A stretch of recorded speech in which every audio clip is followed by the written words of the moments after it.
to the Conway Rotary Club. Terry Kimbrough is going to lead us in our invocation and pledge. Pray with me. Our Father, we praise you today for all good things, because we know they come from you. Great food, sunshine, wonderful place to live. God, I thank you for these Rotarians who mean so much in my life, who have enriched my life, and I pray that you will bless them, bless us, and bless others. In the name of Christ. Amen. Amen. I pledge allegiance to the flag of the United States of America and to the republic for which it stands, one nation under God, indivisible, with liberty and justice for all.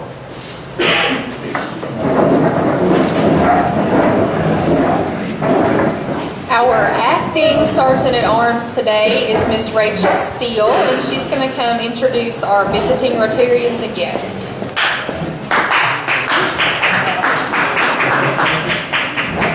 Good to be back. All right, I'd like to ask Cliff Garrison to first introduce his guest. Have my brother ask Mary Beth to lead the way.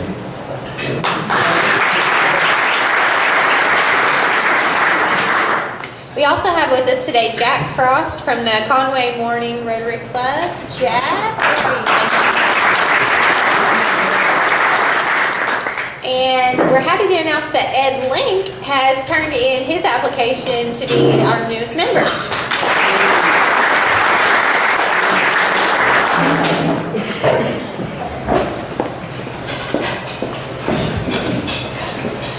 Well, Ed, you'll just have to be introduced maybe one more week, and then you won't have to stand up and wave at us anymore. But we're excited that you're going to be joining us officially.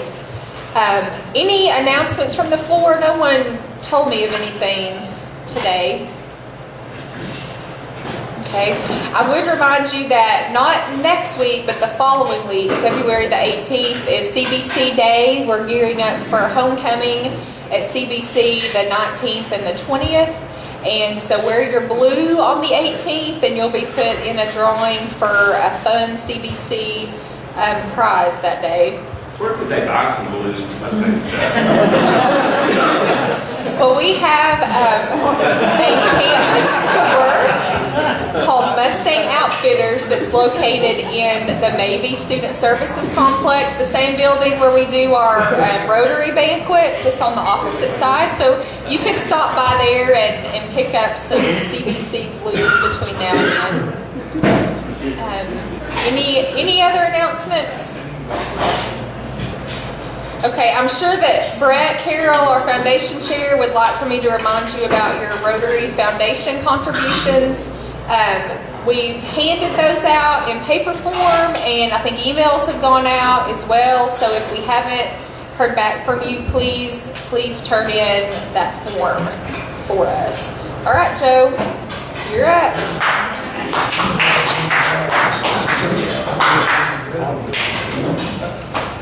Thank you very much for that rousing round of applause. We're collecting again for the Joe Navos Foundation. Oh, no. That was last week. I'm sorry, I forgot to announce that last week, but I'll enjoy the money. For Polio Plus to buy vaccine with, so please donate with the cups on your table, in the cups on your table. All right, I've got two short ones here, and hopefully I can read this fine print. A manager of a retail store is reviewing a potential employee's application and notices that the man has never worked in retail before. For a man with no experience, you seem to be asking for a whole lot of money. Well, sir, the work is so much tougher when you don't know what you're doing. That's a true story right there. All right. A bum asked a man for $2. The man says, "You're not going to use it to buy booze with, are you?" The bum says, "No, sir." "You're not going to buy cigarettes with it, are you?" "No, sir. You're not going to gamble with it, are you?" He said, "No, sir." He said, "I'm going to bring you home with me. I'm going to show my wife what happens to somebody that doesn't smoke, drink, or gamble."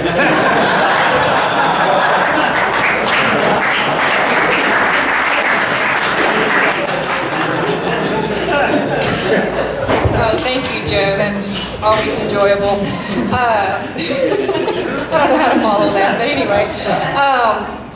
Of course, it's February, and our program chair is Mr. Rick Sowell, and I want y'all to pay close attention because this is his bio. He is celebrating his 20th anniversary at Rick Sowell Architects and plans on celebrating for the next 20 years. Please welcome Rick Sowell.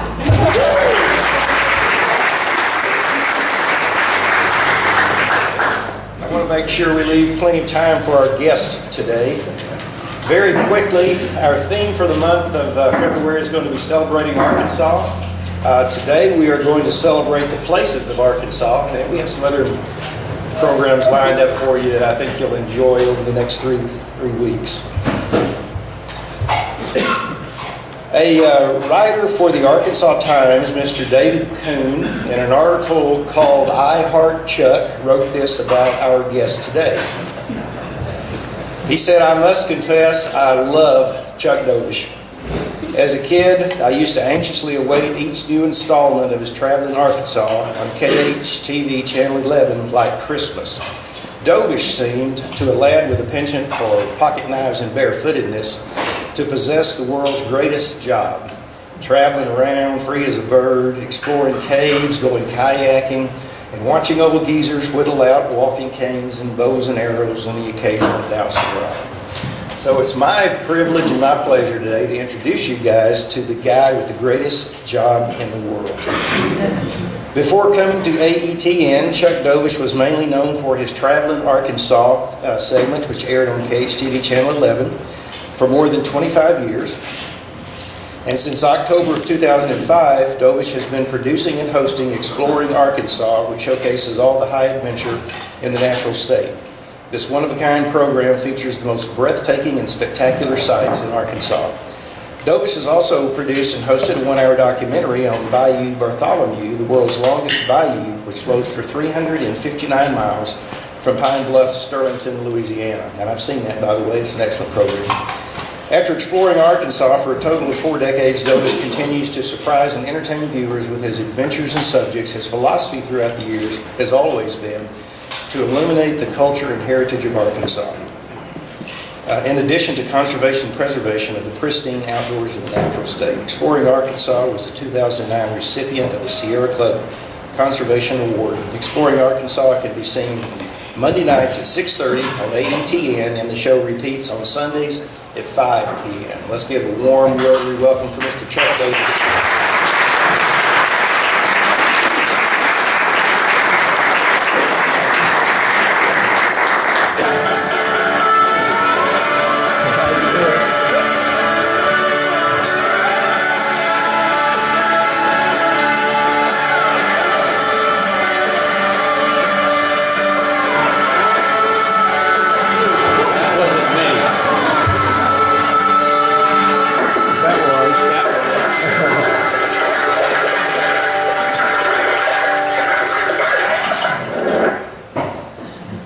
Well, Dave, thank you for that wonderful intro, and glad to be here.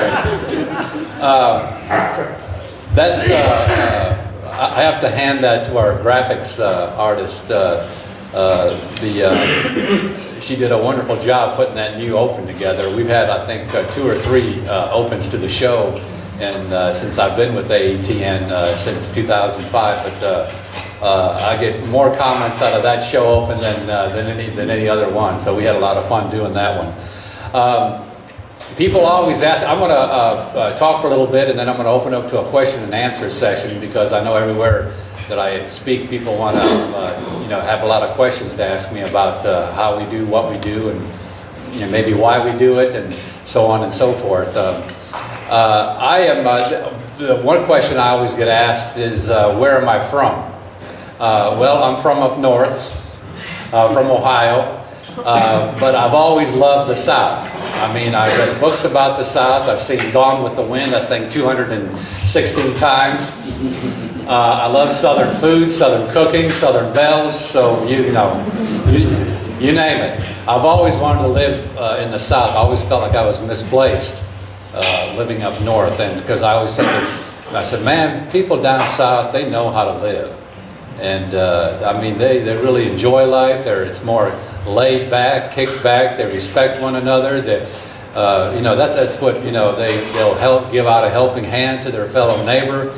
And, friendly, and it's that Southern hospitality is what I always, really always admired, and always wanted to live in the South. So when I went to Columbia College in Chicago, I sent out 165 resumes to be exact, and I only got 7 responses out of those 165 resumes, and most of those were for part-time work, and the only full-time offer I got was at Channel 11 to be a general assignment reporter.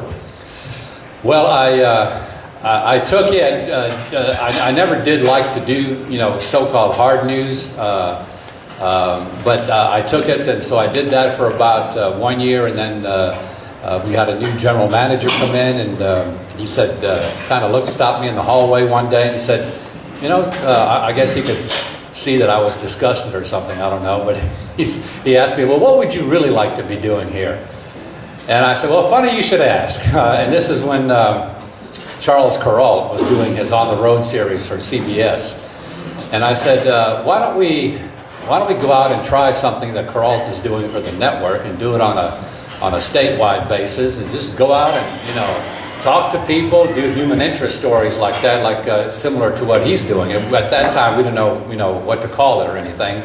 So he said, yeah, let's give that a shot. Let's give it a try. Well, I thought, like anything else in television, it's going to last, maybe a year or two at the most, and it'll go by the wayside. Little did I know that it was going to last 25 years on the station. And so we visited every nook and cranny of the state, every county, and I thought I'd seen it all, and then lo and behold, the Channel 11 quit becoming locally owned and operated, and the Gannett Corporation came in and bought it out, and Traveling Arkansas kind of then, after 25 years, fell by the wayside, and then I started this show, Exploring Arkansas, kind of independently as an independent producer.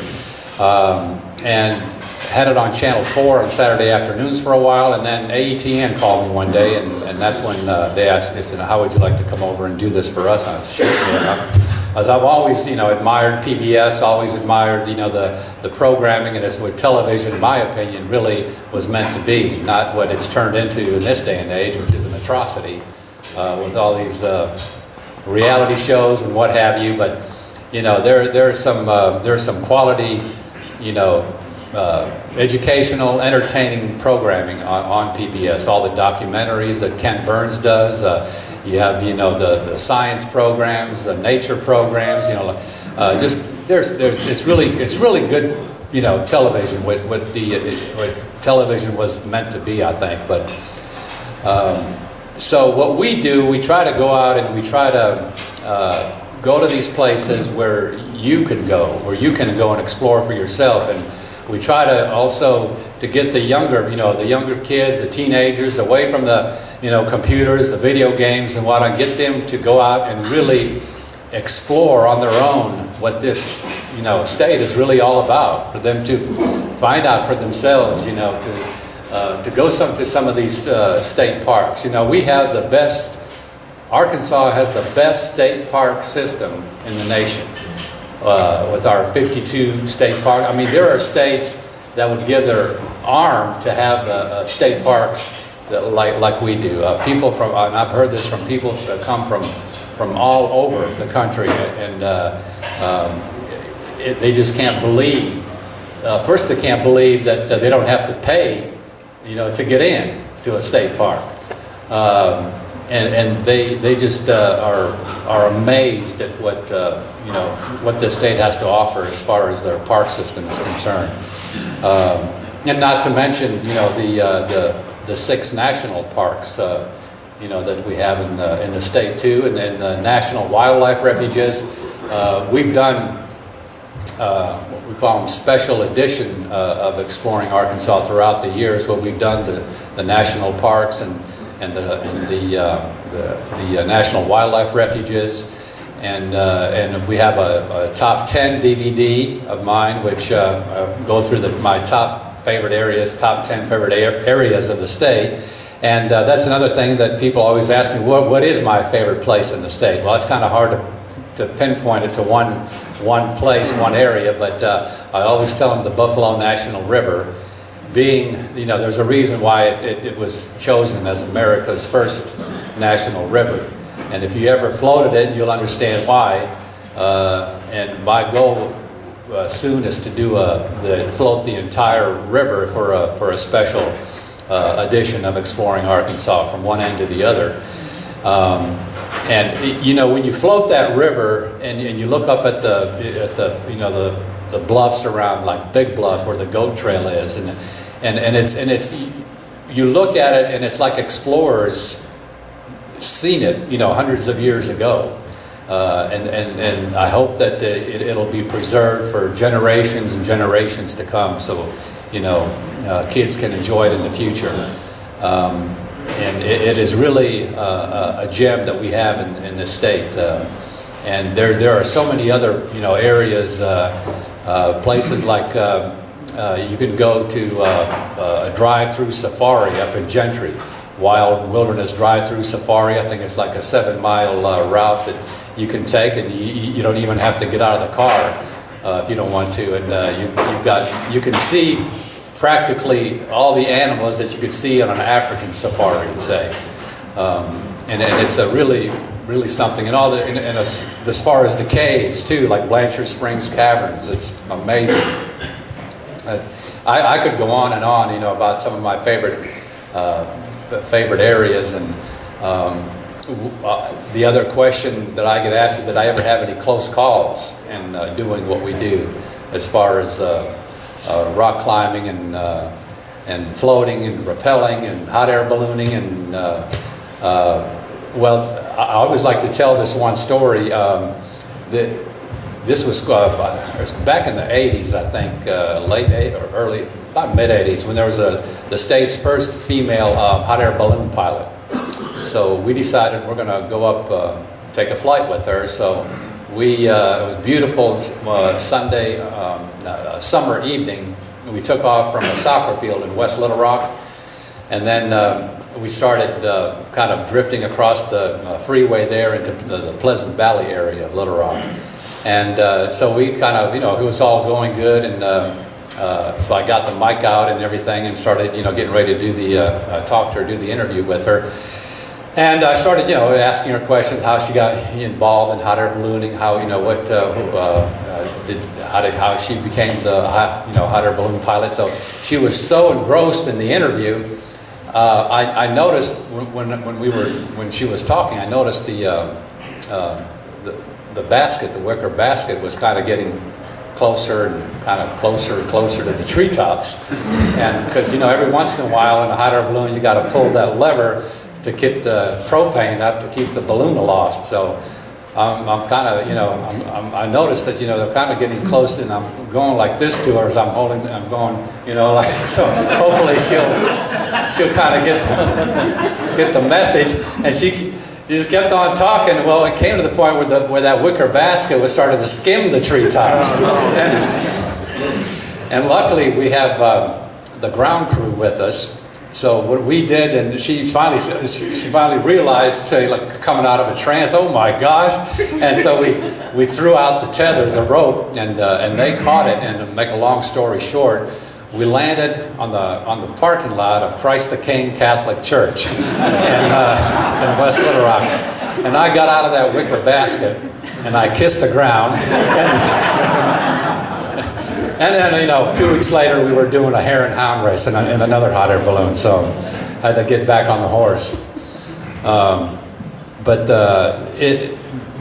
the state is so full of just wonderful, wonderful people, and And along with the places, it's the people that really fascinate me. It's the, we once did a series on folks that have lived to be 100 or more and their secret.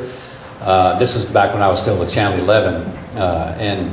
And I think the oldest one we did was 116 years old at the time.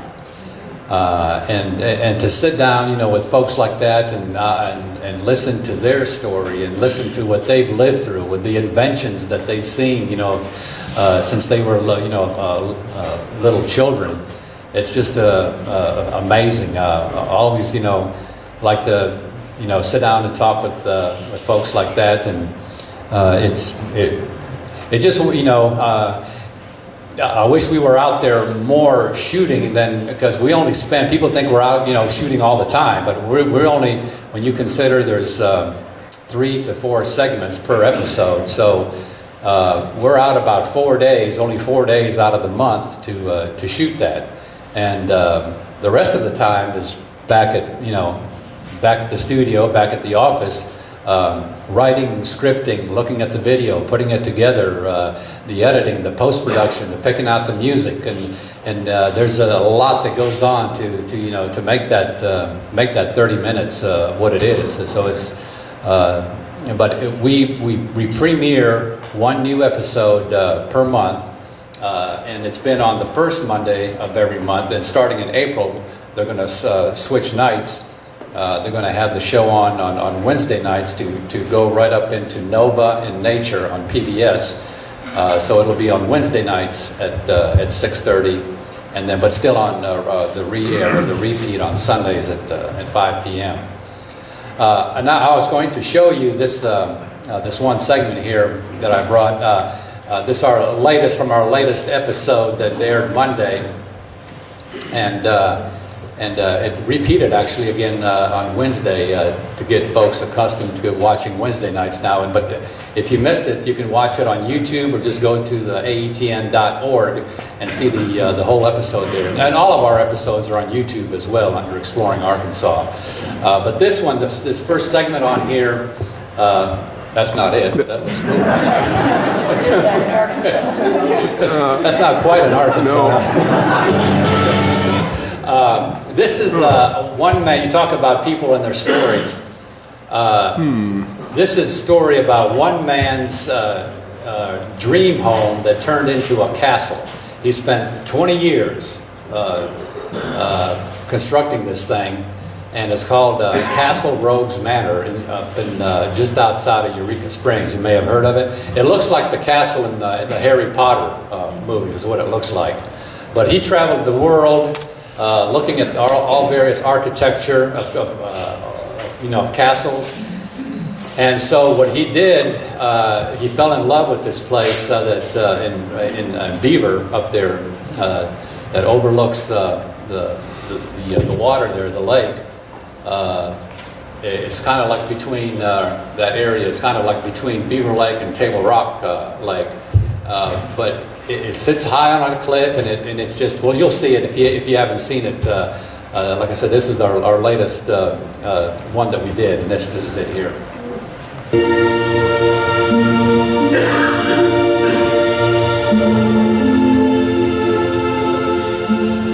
Just outside of Eureka Springs, there's a mystical, magical place where you can go back in time to the days of chivalry, medieval maidens, noblemen, and knights.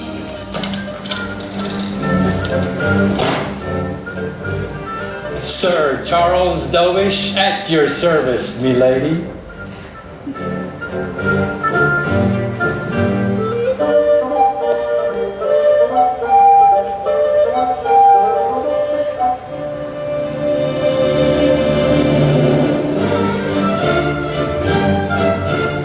Originally from Minnesota, Castle Rogues Manor owner Smith Trayer, after traveling the world over, eventually settled in northwest Arkansas.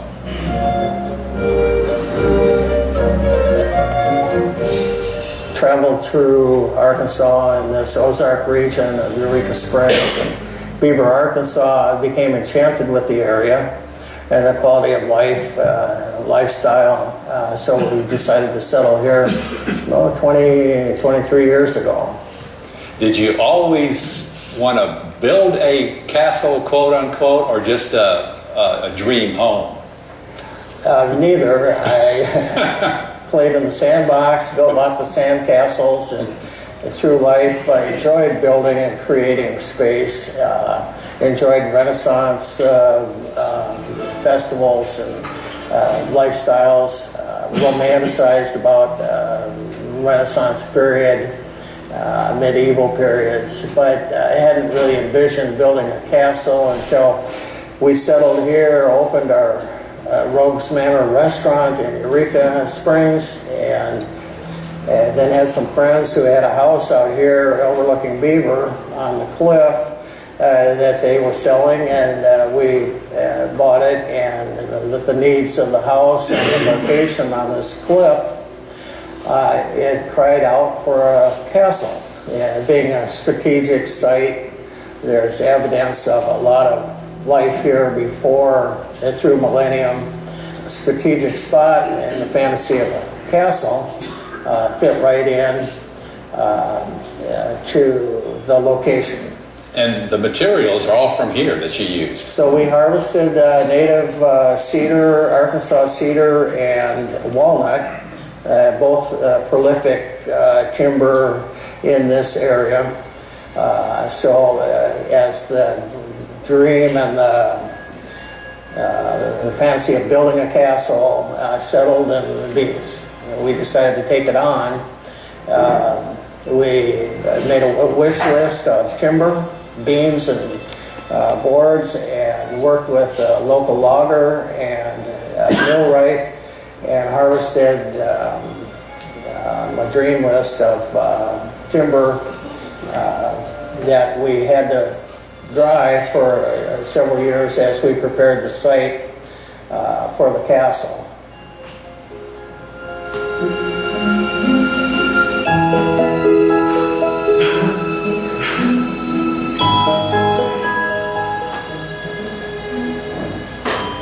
We dedicated the last 20 years to building with different teams of people who've come along and wanted to contribute and to be involved with the creating of the castle. So we've had a lot of artists and crafts people bring their talent to making this vision possible.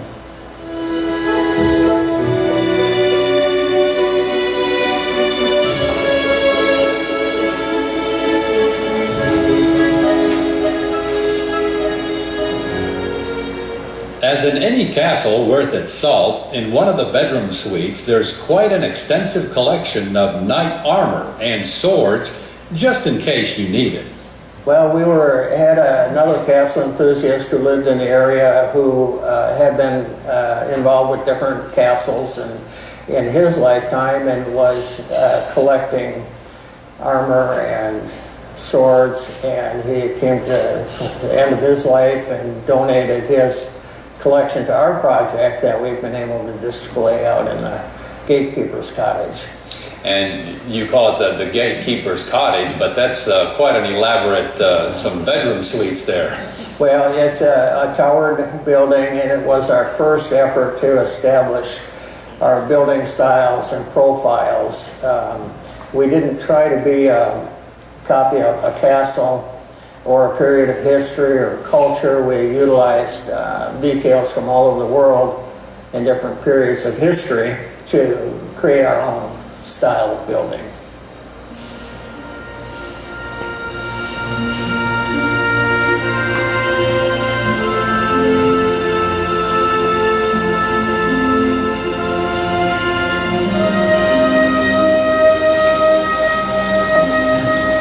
To prevent the project of the castle being an architectural folly, the function we brought into the project was to function as an event center, right? The practicality of a great hall, which was, in the days of the castle, was a community gathering place for safety, for health, for all sorts of community functions. So the project that we built, the castle, with the Great Hall functions for events, business meetings, fundraisers, weddings, celebrations, and that sort of thing. So it prevents this architectural project from being a folly and brings some practicality into it. And folks who want to sit at King Arthur's table can do so. So we can create, yes, a round table or whatever choreographed event they want to have.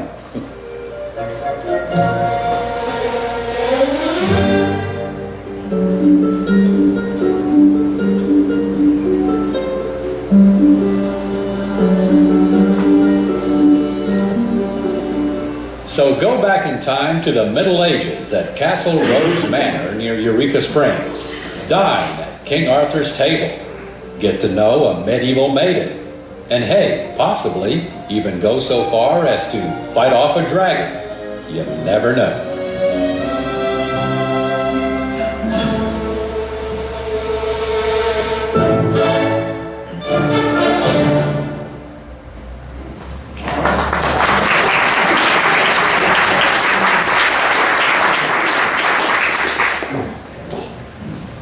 And that's a neat segment there on Good's grocery store in Holland, which is not too far from here.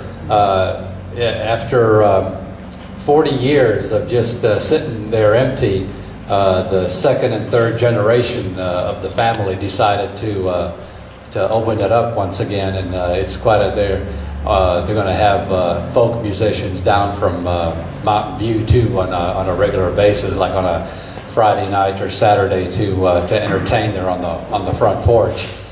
But if you notice some of those shots that on the castle piece, the aerials, we have a nifty little drone that we use now. It adds just a totally different perspective. I mean, it's a wonderful production tool, this thing, and well, as long as we keep it within 400 feet, I think. So, don't want to break any laws, but it's a wonderful production tool, as you can see. I mean, otherwise we would have had to spend, bukus of money to rent a helicopter to get those kind of shots. Any questions you have? Yes. If Queen Elizabeth called you this afternoon and said she was going to be here Monday afternoon for 4 hours and wanted you to take her to the most interesting place in Arkansas, where would you take her? Wow, that's one of the best questions I've had in a long time. Well, the castle for one. I mean, she can, and then probably. She lives in one. Yeah. Probably the Buffalo River. I would say the upper portion of the Buffalo River, where if she wants to really, see why Arkansas is called the natural state, I would say, I don't know if they have a river like that over there or not, like with 500-foot tall bluffs. But I would say, yeah, definitely there. I keep mentioning the Buffalo River because it really is that wonderful. And like I said, that's why it's called, became America's first national river. And when you do float it, you'll understand, especially the upper portion with those towering, magnificent bluffs.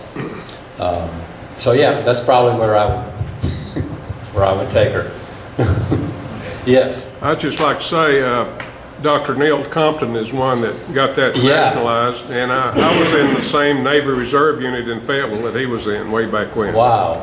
I actually got, when I was still with Channel 11, I actually had the opportunity to do a segment with him, and I floated the river with him. And He's quite a guy. That was something I will never forget the rest of my life, to be floating with a man who saved the river, and in turn it became, America's first national river. Yeah. Yes. Chuck, love your programs, by the way. Well, thank you. All the time. And what kind of, sort of going a little bit on the how-to side, do you use GoPros for your own? How many people do you usually have involved in just the filming? Usually it's just the two of us, believe it or not, just me and a videographer. But we use GoPros, yeah, those are wonderful. It's another wonderful production tool. That shot, on the opening shot, at the end where the kayak flips over, well, what actually happened, the kayak didn't flip over. What happened is that the GoPro we had mounted on there fell off. And we thought we'd never find it. This happened on the Mulberry. And the river guide, she said, let me see if I can find it. So she walked back up the river about 100 yards and started looking in the water by these boulders, and she found the camera. And that's why, thanks to her, that we have that shot that looks like I'm, going over. You mentioned Yeah. top 10 places in Arkansas. Yes. You mentioned several, I think some of those in that list. Can you go over that list? Yeah, there's, of course, the Buffalo. Then we have the Eureka Springs and North Arkansas Railroad. That's a neat little excursion. There's the also the Arkansas-Missouri Railroad, which goes from Springdale down to Van Buren and back. And that's a really neat excursion you can take. They have the restored, like, 1930s passenger cars, and they have now the scenic dome car too that they've added. And if you were to take that trip in the fall, you'll never forget it. It's beautiful because it goes on these like 100-foot tall railroad trestles. Just when you take it, don't look down. But it's quite the trip. There's Lost Valley on there, and that's outside of Ponca. Lost Valley is actually was visited back in the 1940s by a National Geographic photographer, and that name Lost Valley actually came when he toured with the state tourism director. After touring it, he goes, "Man, this reminds me of a lost valley." And after that, the name stuck. And there's waterfall. You go there in the springtime. There's waterfall. There's Eden Falls. There's Eden Falls Cave in there, and it just it goes back like 200 feet. But there has an underground waterfall in the cave, like a 35-foot tall underground waterfall, and that's quite the sight to see. So yeah, and it's like I think it's like a 2-mile round trip. So there's that on there. The Wild Wilderness Drive-Through Safari in Gentry, that's on there. War Eagle Mill is on there. That's another one of my favorite areas of the state. The War Eagle Mill and the War Eagle Bridge. There's only you can count on one hand how many grist mills, like working grist mills, that are left in the country, and War Eagle happens to be one of them. And that's always, especially you go there during that craft fair in October. Man, that's like wall-to-wall people there, and I mean it gets bigger and bigger every year. People from all over the South go to that fair. That's like the mega craft fair in one of the mega craft fairs in the nation now. I'm trying to think what else is on there. Let's see. We have the Lost Valley. There's. Well, I can't think of all the. You can get the DVD. Just go through viewer services through AETN because we actually shot that in 2007, I believe is what it was. But it's a lot of the places on there. They're mostly outside, outdoor, because mostly what we do is there's the Blanchard Springs. There's a wild cave tour. And I just can't. Blanchard Springs has the regular tour, public tour, but then they have a wild cave excursion as well that they offer, and that lasts about 3.5 hours or so, and that's worthwhile to take. You have to be quite, pretty good physically fit though, because it is you kind of have to, crawl a little bit on your hands and knees and go through some tight spots, but the sights that you see is well worth it, because it's not in the, you obviously go through the undeveloped portion of Blanchard Springs Caverns, but a lot of people take that every year, and that's in the top 10 as well. But the National Wildlife Refuges, that's another well-kept secret, because we got 9 of them actually in the state that you can go to and see a lot of good wildlife. If you go there like early in the morning or late in the evening around sunset, you can see, especially now, the migratory waterfowl, and it's just beautiful. And there's park rangers there that can help you out, and some of them, you don't even have to, the tours that you go through, you don't even have to get out of your vehicle. But then, the National Wildlife Refuges that we have in the state are the closest one from here, Hollow Bend, there near Dardanelle.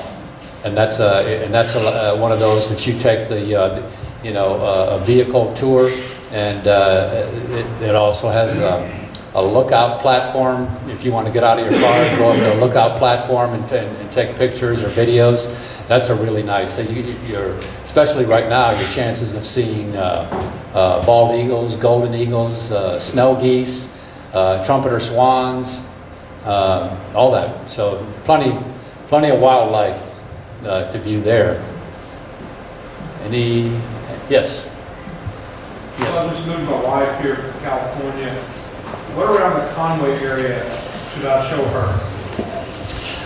Well, you can take her to the, right by the river there, the, name escapes me now, that park over there, that's, well, there's Toadsuck, and then there's the other one that has that blockhouse. Cadron, yeah. Let's see. Well, just up here, actually you can go up to the Cadron River there and take a float trip. That's you don't have to go all the way to the Buffalo, but a lot of people do that. And what else is there that? Pettigene, that's right. Pettigene is close. Pettigene is only like less than an hour away. Yeah. Pettigene is the flagship state park of the state.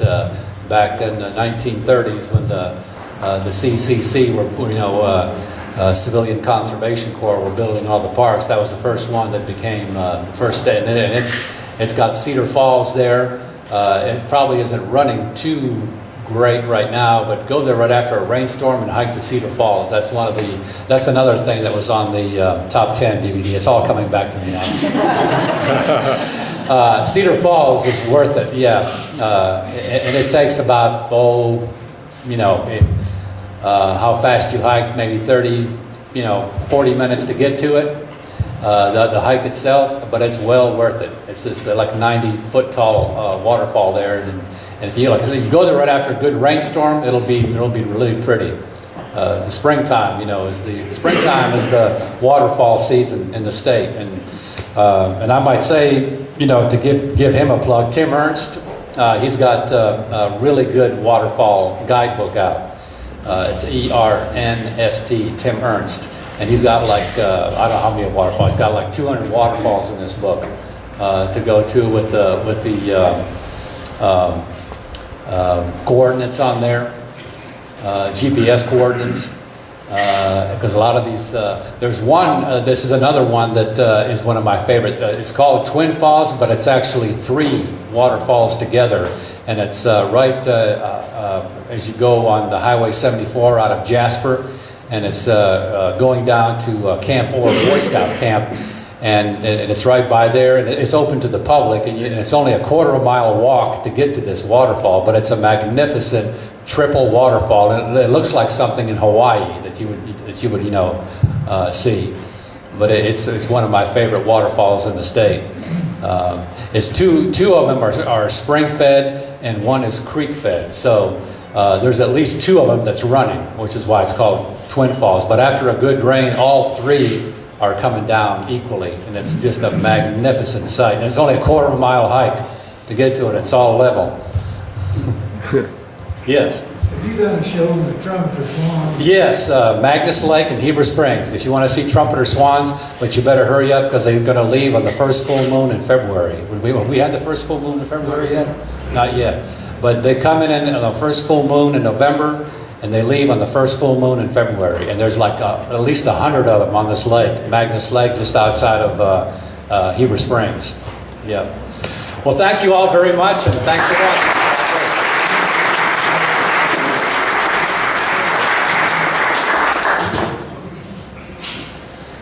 Well, Chuck, thank you for being here today. And what we do for our speakers is we have a project every year. And the project that our club has adopted is called Newspapers and Education through the Log Cabin Democrat. So we'll be donating 50 newspapers in your honor to local classrooms here in Conway to use in their curriculum. So thank you again for being here. And next week we have Walt Coleman continuing our Celebrating Arkansas series this month. And any more announcements before we are dismissed? We'd like to thank our visiting Rotarians and guests, and if you'll stand, we'll adjourn with the four-way test. Of the things we think, say, or do. Will it build goodwill and better friendships? Will it be beneficial to all concerned? Is it fun?